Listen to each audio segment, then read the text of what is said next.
ये होना था। जी। चूँकि अविश्वास के वातावरण में ही इस सरकार का गठन हुआ था।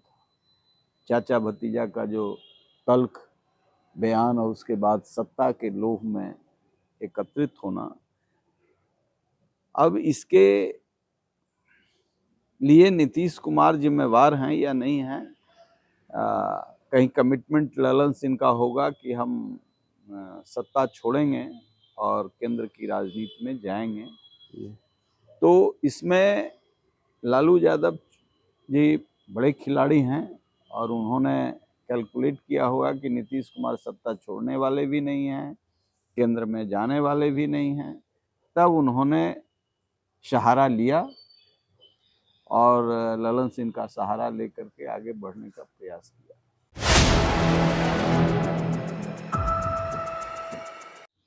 नमस्कार, आप देख रहे हैं 4 PM और मैं हूं अभिषेक मिश्रा। देखिए, इस वक्त हमारे साथ पूर्व सांसद और लोक जनशक्ति पार्टी रामविलास के वरिष्ठ नेता डॉक्टर अरुण कुमार हैं। बिहार की राजनीति में जिस तरीके का घटनाक्रम चल रहा है, उसको लेकर फिर कई तरीके के सवाल हैं और उन्हीं सवालों के जवाब तलाशने हम आए हैं।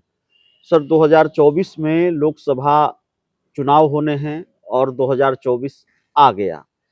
साल का दूसरा दिन है और बिहार की राजनीति के घटनाक्रम कुछ ऐसे हैं। आपके पुराने दोस्त नीतीश कुमार ने अपनी पार्टी की कमान अपने हाथों में ले ली है। क्या होता हुआ देख रहे हैं? जी। निश्चित तौर से ये कठिन प्रश्न है जिसका उत्तर आप हमसे चाह रहे हैं। जी। लेकिन इतनी बात तय है कि यह संकट घनीभूत होता जा रहा है जी। और इसमें यह कह पाना कि कल क्या होगा, ये इसको कैलकुलेट ही किया जा सकता है। जी। और मेरे कैलकुलेशन में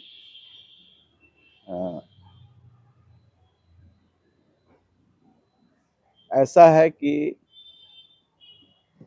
कुछ भी हो सकता है। आपके कैलकुलेशन में ऐसा है कि कुछ भी हो सकता है, लेकिन क्या ये बात आपको पचती है? ललन सिंह कह रहे हैं कि चूंकि हमको मुंगेर लोकसभा का चुनाव लड़ना है, क्षेत्र में समय नहीं दे पा रहे थे, इसलिए हम ही इन्हें आग्रह किया था नीतीश कुमार से कि भाई हमको मुक्ति दे दीजिए, और हमारे आग्रह पर ही नीतीश कुमार ने अपनी पार्टी की कमान अपने हाथों में ली है और हमने इस्तीफा दिया है। क्या ये बात आपको लगती है कि ऐसा ही है?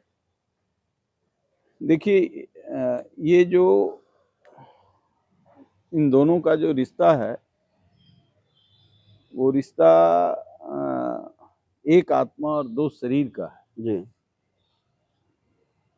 तो शरीर टकराता है, आत्मा तो टकराती नहीं है। अल्टीमेट दोनों का मिलन हो जाएगा, लेकिन यहाँ कहीं न कहीं अविश्वास का संकट दोनों शरीर में व्याप्त हुआ, नख से सिख तक। और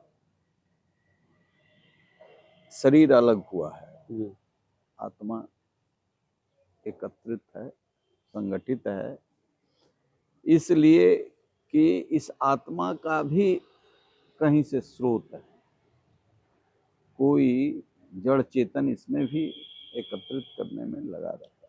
नीतीश कुमार पार्टी के राष्ट्रीय अध्यक्ष बनने के बाद जब पटना आए, उसके बाद दो महत्वपूर्ण घटनाक्रम हुए हैं और दो ही महत्वपूर्ण घटनाक्रम हुए हैं। एक घटनाक्रम तो ये हुआ कि 31 दिसंबर को विधानसभा के स्पीकर ने जाकर मुलाकात की लालू यादव से, और दूसरा घटनाक्रम ये है कि 1 जनवरी को भी दुआ सलाम लालू यादव नीतीश कुमार के बीच नहीं हुई, तेजस्वी यादव नीतीश कुमार के बीच नहीं हुई। राबड़ी देवी का जन्मदिन भी था, बधाई भी नीतीश कुमार ने नहीं दी है। इन दोनों घटनाक्रमों को कैसे देखते हैं? ये होना था। जी। चूंकि अविश्वास के वातावरण में ही इस सरकार का गठन हुआ था। चाचा भतीजा का जो तल्ख बयान और उसके बाद सत्ता के लोभ में एकत्रित होना, अब इसके लिए नीतीश कुमार जिम्मेवार हैं या नहीं हैं, कहीं कमिटमेंट ललन सिंह का होगा कि हम सत्ता छोड़ेंगे और केंद्र की राजनीति में जाएंगे, जी। तो इसमें लालू यादव जी बड़े खिलाड़ी हैं और उन्होंने कैलकुलेट किया होगा कि नीतीश कुमार सत्ता छोड़ने वाले भी नहीं हैं, केंद्र में जाने वाले भी नहीं हैं। तब उन्होंने सहारा लिया और ललन सिंह का सहारा लेकर के आगे बढ़ने का प्रयास किया। तो इससे जो परिस्थिति बनी है उसमें दुआ सलाम कैसे हो सकता है? अभी तो अविश्वास का वो संकट, अविश्वास में सत्ता का खेल, बाहरी प्रकटीकरण वो जो हो रहा था वो सब तो बनावटी था। अभी धरातल पर चीजें आई हैं और अविश्वास घनीभूत हो गया है। तो ऐसी परिस्थिति में अब सरकार चलने का एक ही है कि भारतीय जनता पार्टी से वो मदद लें, या फिर भारतीय जनता पार्टी यदि सहयोग नहीं करती है तो निश्चित तौर से ये सरकार जाएगी और पार्लियामेंट के साथ इसका चुनाव आपकी छवि ऐसी है कि बड़ी साफगोई से आप जवाब देते हैं। क्या आपको लगता है, इस बात की गुंजाइश आप देखते हैं कि नीतीश कुमार और बीजेपी एक साथ आ सकते हैं? दोनों के बीच फिर कोई सियासी गठजोड़ हो सकता है?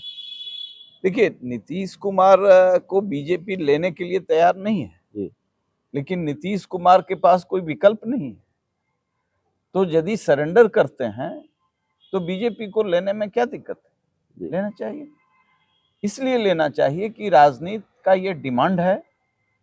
जब हमारे विपक्ष में थे और हमारे साथ आना चाहते हैं तो लेने में क्या दिक्कत है?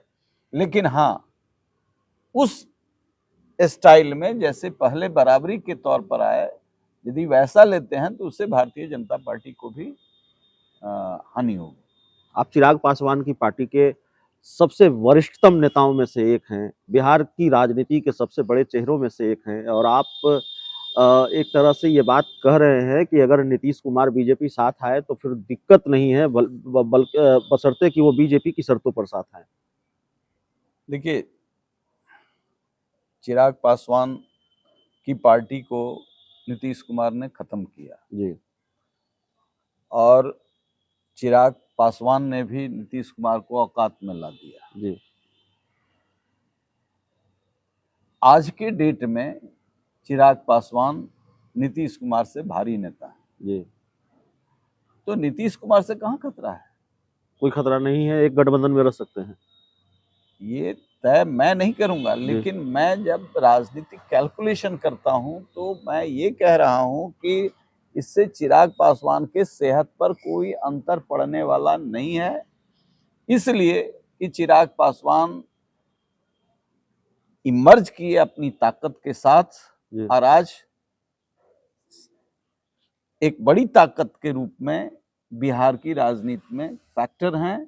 और चिराग पासवान